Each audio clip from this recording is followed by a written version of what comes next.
कुदरत का न्याय, दिल छू लेने वाली कहानी। आज सुबह सुबह पुष्पा जी मंदिर जाने के लिए तैयार हो गई थी। वे रोज नियम से मंदिर जाती थी। अभी दरवाजा हल्का सा खुला ही था कि उनकी बहू श्वेता सामने पति मनीष से कहने लगी, मैं तो रोज सुबह की खटपट से परेशान आ गई हूँ।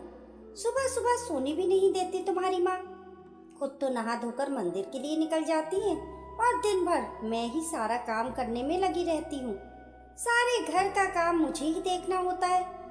लेकिन श्वेता, ऐसा तो नहीं है कि पूरे घर का काम तुम ही करती हो। झाड़ू पोछा और बर्तन के लिए तो काम वाली बाई रखी हुई है और मुझे मालूम है कि सब्जी साफ करना और काटने जैसे कुछ काम तो मेरी माँ भी करवाती हैं। लेकिन तुम हो कि सुबह सुबह चिल्लाना शुरू कर देती हो। अजी, झाड़ू पोछा और बर्तन के अलावा भी बहुत सारे काम होते हैं घर में। तुम्हारी माँ तो मंदिर में 2 घंटे लगाकर आती हैं। इतने तक में सारा काम निपटा चुकी होती हूँ मैं। मुझे तो एक बात समझ नहीं आती, जब इनका घर में दिल लगता ही नहीं है तो तुम इन्हें किसी वृद्धाश्रम में क्यों नहीं छोड़ते? वहाँ इन्हें इनकी उम्र की सहेलियाँ भी मिल जाएंगी। श्वेता, मैं तुमसे कितनी बार कह चुका हूँ, मेरी माँ के बारे में ऐसी बातें मत किया करो। मुझे तो समझ नहीं आता कि मैं तुमसे बात करके सिर खपाई कर ही क्यों रहा हूँ। तुम्हारा तो ये रोज का काम है। अब थोड़ी देर शांति से मुझे सोने दो। पुष्पा जी अपने बेटे और बहू की सारी बातें सुन रही थी, लेकिन वह जानती थी कि ये तो उनकी बहू का रोज का काम है। उसने घर का माहौल ही ऐसा बना रखा था कि वहाँ कोई शांति से रह ही नहीं सकता था। इसलिए थोड़ी देर शांति में रहने के लिए पुष्पा जी मंदिर चली जाया करती थी। बरसों पहले उनके पति की मृत्यु हो चुकी थी। इकलौते बेटे मनीष के अलावा उनका था ही कौन। मनीष उन्हें उनकी शादी के बहुत साल बाद मन्नतें मांग मांग कर मिला था। यदि वे उसके साथ न रहती तो फिर कहाँ जाती। मनीष भी अपनी माँ का पूरा ख्याल रखता था। मनीष और श्वेता का एक बेटा है शिवाय, जिसे अपनी दादी माँ का साथ बहुत सुहाता है। लेकिन मनीष की पत्नी श्वेता को अपनी सासू माँ फूटी आंख नहीं सुहाती। जब भी पुष्पा जी अपने पोते के साथ हंसती बतियाती तो बहू की घूरती नजरें उनकी हंसी को वहीं दबा देती और वह सहम कर रह जाती। शिवाय अपनी दादी से इतना अधिक प्यार करता था कि एक पल भी वह उनके बिना बिताना नहीं चाहता था। यही बात श्वेता को अच्छी नहीं लगती थी। मनीष जब भी शाम को दफ्तर से लौट कर आता तो अक्सर उसके सामने एक ही रट लगाए रखती कि मैं तो तुम्हारी माँ का काम करते करते थक चुकी हूँ। तुम्हारी माँ तो दिन भर पड़े पड़े खांसती रहती हैं। अब मुझे इनसे छुटकारा चाहिए। पुष्पा जी की हमेशा यही कोशिश रहती कि उनकी बहू पर काम का बोझ कम से कम रहे। तबीयत ठीक रही तो बहू के साथ उसके काम में हाथ बटा दिया करती थी। जब भी काम वाली बाई छुट्टी पर जाती तो बिना देर किए बर्तन भी साफ कर दिया करती थी। लेकिन बहू पर तो जैसे उन्हें वृद्धाश्रम भेजने का भूत सवार हो गया था, जिस कारण घर में हमेशा कलह का वातावरण रहता था। पर मनीष ये बात मानने को बिल्कुल तैयार नहीं था। इसी प्रकार ही समय व्यतीत होता रहा। आज श्वेता के कुछ रिश्तेदार उसके घर आए हुए थे तो पुष्पा जी को उसी समय खांसी छिड़ गई। वे काफी देर जोर जोर से खांसती रहीं। उस समय तो श्वेता ने कुछ नहीं कहा, लेकिन रात को जब मनीष घर लौटा तो श्वेता ने फिर से हंगामा शुरू कर दिया और जिद ठान ली कि अब वह माँ जी को वृद्धाश्रम भेजकर ही दम लेगी। रात को जब सब लोग सो रहे थे तो मनीष पानी पीने के लिए अपने कमरे से बाहर आया। देखा तो माँ के कमरे की बत्ती जल रही थी। मनीष ने अंदर जाकर देखा तो उसकी माँ किसी गहन सोच में गुम थी। मनीष अपनी माँ के पास जाकर उनकी गोद में सिर रखकर लेट गया। क्या हुआ माँ, कोई परेशानी है? बेटा, मैं सोच रही थी कि केवल मेरी वजह से तुम दोनों में रोज कलेश होता है। घर का वातावरण बोझिल हो चुका है। बेटा, मैं तो अपनी जिंदगी जी चुकी हूँ। अब मेरी केवल एक ही इच्छा है कि तुम सब हंसी खुशी से रहो। इसलिए मैं चाहती हूँ कि तुम मुझे किसी वृद्धाश्रम में छोड़ आओ। लेकिन माँ, मैं जीते जी आपको अपने से अलग कैसे कर सकता हूँ? मुझे तो आप मेरी जान से भी ज्यादा प्यारी हो। आज मैं जो कुछ भी हूँ केवल आपके ही परिश्रम का फल है। मैं आपके कर्ज से कभी मुक्त नहीं हो सकता। लेकिन बेटा, इस घर का कला भरा वातावरण मुझे रास नहीं आ रहा। मैं केवल कुछ ही समय के लिए वहां जाना चाहती हूँ। जब इस घर का वातावरण शांत हो जाएगा तो तुम मुझे वापस ले आना। मेरी हवा पानी बदल जाएगी तो मुझे भी अच्छा लगेगा। और आजकल तो वृद्धाश्रम में भी अच्छी सुविधाएं दी जाती हैं। मुझे भी वहाँ अपनी उम्र के लोग मिल जाएंगे तो मेरा भी दिल लगा रहेगा। तुम लोगों को जब भी मेरी याद आए तो मुझसे मिलने आ जाना। मनीष अपनी माँ की बात सुनते हुए लगातार उनके चेहरे की तरफ देख रहा था। उनके चेहरे पर मुस्कुराहट थी, लेकिन उनकी आंखों में छुपा आंसुओं का सैलाब मनीष साफ साफ देख पा रहा था। हालातों से मजबूर मनीष जाकर वापस अपने बिस्तर पर लेट गया। आंखों की नींद तो अब गायब ही हो चुकी थी। माँ के बारे में सोचते सोचते मनीष अतीत के पन्ने पलटने लगा। वह करीब 5 वर्ष का ही था तब उसके पिता का निधन हो गया था। उसकी माँ पुष्पा जी पर रिश्तेदारों ने दूसरी शादी करने का दबाव बनाया, लेकिन उन्होंने फैसला लिया कि वह दूसरा विवाह न करके अपने बेटे मनीष का ही पालन पोषण करेंगी और अपने बेटे को माँ का और पिता दोनों का प्यार देंगी। पढ़ी लिखी तो ज़्यादा नहीं थी, लेकिन खाना बहुत अच्छा बनाती थी, इसलिए घर पर ही रहकर टिफ़िन सर्विस का काम शुरू किया। न सुबह देखी न शाम, और कड़ी मेहनत करते हुए अपने बेटे को पढ़ाया लिखाया, इस लायक बनाया कि वह आज एक सरकारी दफ्तर में उच्च पद पर आसीन है। मनीष ने अपनी माँ का संघर्षमय जीवन देखा था, इसलिए वह चाहता था कि उसकी पत्नी नौकरी ना करके घर संभाले और उसकी माँ की सेवा करे। परंतु मनीष का ये मात्र प्रेम श्वेता को कतई पसंद नहीं था, और जिस बात ने श्वेता को और भी अधिक चिड़चिड़ा बना दिया था वह ये भी थी कि उसका बेटा शिवाय भी अपनी माँ से ज्यादा अपनी दादी से प्यार करता था। इस सब का परिणाम ये हुआ कि श्वेता आए दिन अपनी सासू माँ पर कटाक्ष करने लगी और अपने तीर जैसे शब्दों से घायल करने लगी। पुष्पा जी सहनशीलता की मूर्ति थी, परंतु अपनी बहू के मुख से कटाक्ष सुनते सुनते पुष्पा जी का अंतर मन धीरे धीरे जवाब देने लगा था। धीरे धीरे वह अस्वस्थ रहने लगी। अक्सर खांसते खांसते उन्हें उल्टी हो जाती थी। अब तो बहू ने घिन भरी नजरों से देखने लगी थी और ठान चुकी थी कि अपनी सासू माँ को वृद्धाश्रम भेजकर ही दम लेगी, जिसका नतीजा ये हुआ कि पुष्पा जी हार कर खुद ही वृद्धाश्रम जाने को तैयार हो गई। मनीष भी ये बात समझ गया कि उसकी माँ को इस घर में घुट घुट कर जीना पड़ रहा है, जिस कारण उनका स्वास्थ्य गिरता जा रहा है। परिस्थितियों से परास्त होकर मनीष अपनी माँ को वृद्धाश्रम छोड़ने के लिए तैयार हो गया, लेकिन शिवाय अपनी दादी की वृद्धाश्रम जाने की बात सुनते ही तुरंत अपनी दादी से लिपट गया। मैं दादी को कहीं नहीं जाने दूंगा, दादी मेरे साथ ही रहेंगी। चिल्लाते हुए वो जोर जोर से रोने लगा। उसे रोता देख मनीष भी अपना दिल हारने लगा, परंतु फिर उसने अपने बेटे को समझाया, बेटा दादी को कुछ समय के लिए आराम की ज़रूरत है। जब कुछ समय के बाद उनकी तबीयत ठीक हो जाएगी तो हम उन्हें वहाँ से ले आएंगे।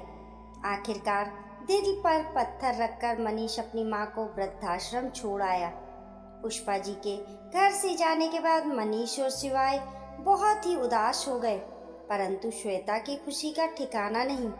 शिवाय हर रोज स्कूल से आने के बाद अपनी दादी के कमरे में बैठा रहता।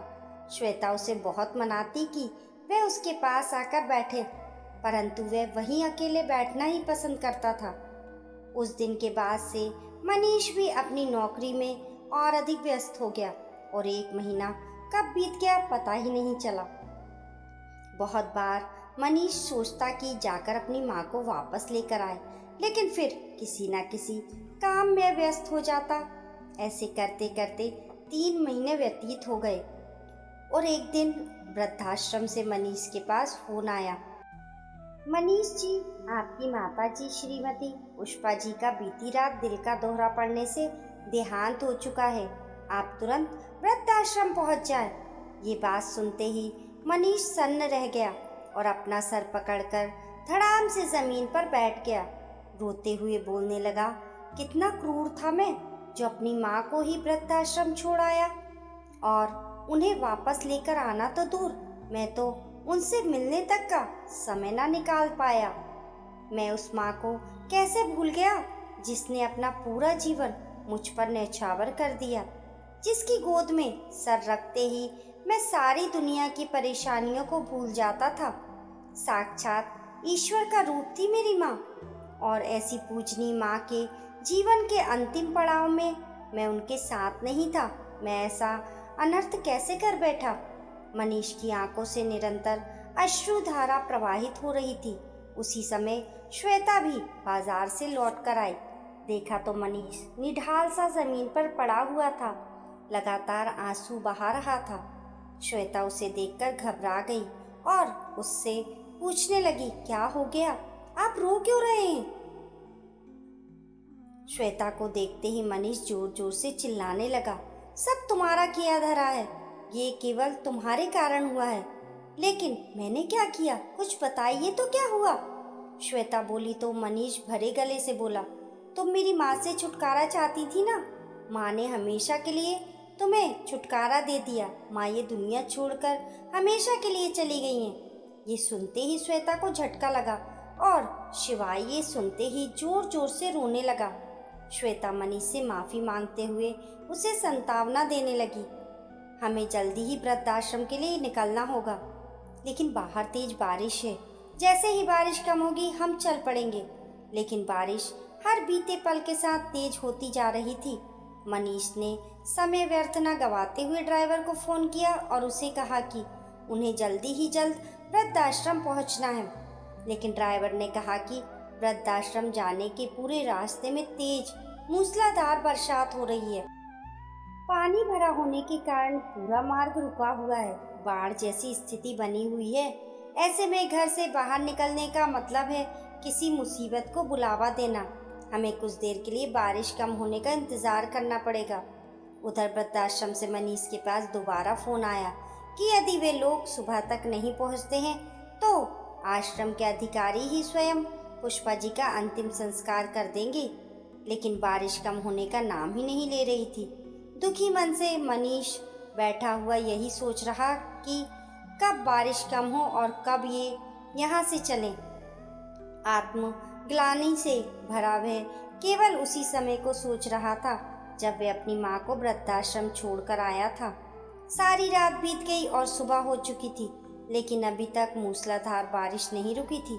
जब सुबह तक उनका जाना संभव नहीं हो पाया तो वृद्धाश्रम में ही उनकी माँ का अंतिम संस्कार कर दिया गया। 2 दिन बाद मनीष अपने परिवार के साथ आश्रम पहुंचा और अपनी माँ की अस्थियां गंगा में प्रवाहित करते हुए रोते बिलखते हुए खाली हाथ वापस आ गया। घर जाकर मनीष और श्वेता बहुत दुखी थे। मनीष का किसी काम में मन नहीं लग रहा था, लेकिन इस घटना ने शिवाय को तो झकझोर के रख दिया था। उसका बचपन जैसे कहीं गुम सा हो गया था। उसकी माँ तो सब्जी बनाकर देती, वह खा लेता, जहाँ बैठने को कहती वहाँ बैठ जाता। वह गुमसुम सा सारे काम करता जा रहा था, लेकिन जब भी पढ़ाई करने बैठता तो उसका मन नहीं लगता था। किताब उठाकर बैठता, परंतु एक अक्षर भी नहीं पढ़ पाता था।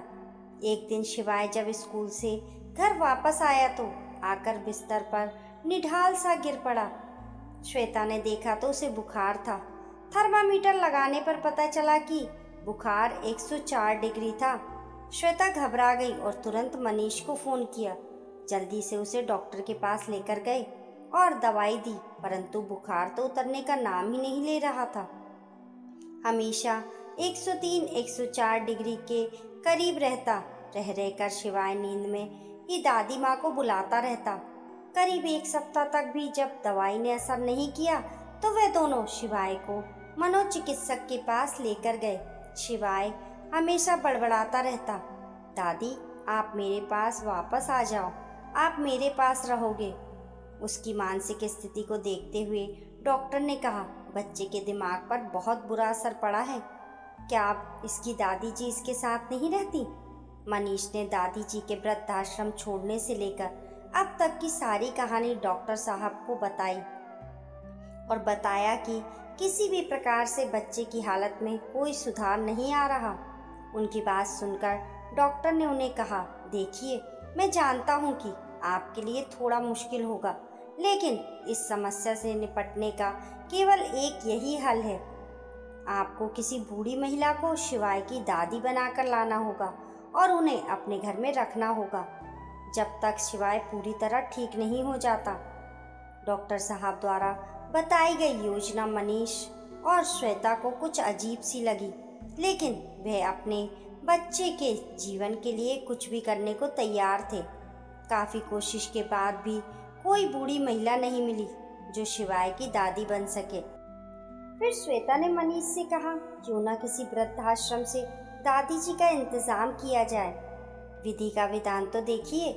जो श्वेता शिवाय की सगी दादी को बोझ समझकर वृद्धाश्रम में छोड़कर आई थी, आज वही श्वेता अपने बेटे के जीवन की खातिर किसी अन्य महिला को वृद्धाश्रम से लाने को तैयार हो गई। डॉक्टर के सहयोग से एक वृद्धाश्रम के संचालक से बात की। उन्होंने बताया कि कुछ दिन पहले ही एक वृद्ध उनके आश्रम में आई है, जिनका कोई सगा संबंधी कभी मिलने नहीं आया। कुछ समय पहले उन्हें सिर में चोट आई थी, जिस वजह से उनकी याददाश्त जा चुकी है। वे अकेली हैं। अगर आप इन्हें घर में रखेंगे तो आपको कोई असुविधा नहीं होगी। वे बहुत ही हंसमुख है। मनीष डॉक्टर साहब के साथ सीता जी से मिलने गया, जो कि दादी बन रही हैं, तो देखा कि वे बहुत मोटी हैं। उनके सिर के बाल भी छोटे थे और वे चश्मा लगाती हैं। उनके चेहरे पर कुछ चोट के निशान थे। वहाँ से आने के बाद मनीष ने डॉक्टर साहब को बताया, मेरी माँ के बाल बहुत लंबे थे, वे बहुत ही पतली थी और चश्मा नहीं लगाती थी। पता नहीं शिवाय उन्हें अपनी दादी मानेगा या नहीं। तो डॉक्टर साहब ने कहा, आप सब कुछ मुझ पर छोड़ दीजिए। डॉक्टर साहब ने सीता जी को अपने पास बिठाकर उन्हें शिवाय से मिलवाया। शिवाय ने पूछा कि आप तो भगवान जी के पास चली गई थी ना, फिर आप वापस कैसे आ गई? और आप इतनी मोटी कैसे हो गई? और आपके बाल कहाँ गए? डॉक्टर ने कहा, शिवाय, तुम बीमार हो गए थे ना, इसलिए भगवान जी ने इन्हें तुम्हारे पास वापस भेज दिया। यहाँ आश्रम में इन्होंने अपना खूब ध्यान रखा, खूब व्यायाम करके उनकी सेहत बहुत अच्छी हो गई है। उनके साथ रहकर तुम भी इनके जैसे ही स्वस्थ हो जाओगे। ये बात सुनकर शिवाय बहुत ही खुश हुआ और दादी जी के गले लग गया। फिर अपनी माँ को कहने लगा कि मामा, मुझे बहुत भूख लगी है, घर चलो, मैं और दादी एक साथ खाना खाएंगे। उसकी बात सुनकर श्वेता मन ही मन बहुत संतुष्ट हुई, लेकिन उसकी अंतरात्मा उसे धिक्कार रही थी कि काश वे अपनी सास के साथ दुर्व्यवहार नहीं करती तो उसे आज ये दिन ना देखना पड़ता। दोस्तों, आप लोगों की इस कहानी के बारे में क्या राय है? हमें कमेंट करके ज़रूर बताइए। कहानी पसंद आने पर लाइक और शेयर करें। ऐसी ही अच्छी अच्छी कहानियों के लिए चैनल को सब्सक्राइब करना ना भूलें। मिलते हैं फिर एक नई कहानी के साथ। तब तक के लिए नमस्कार।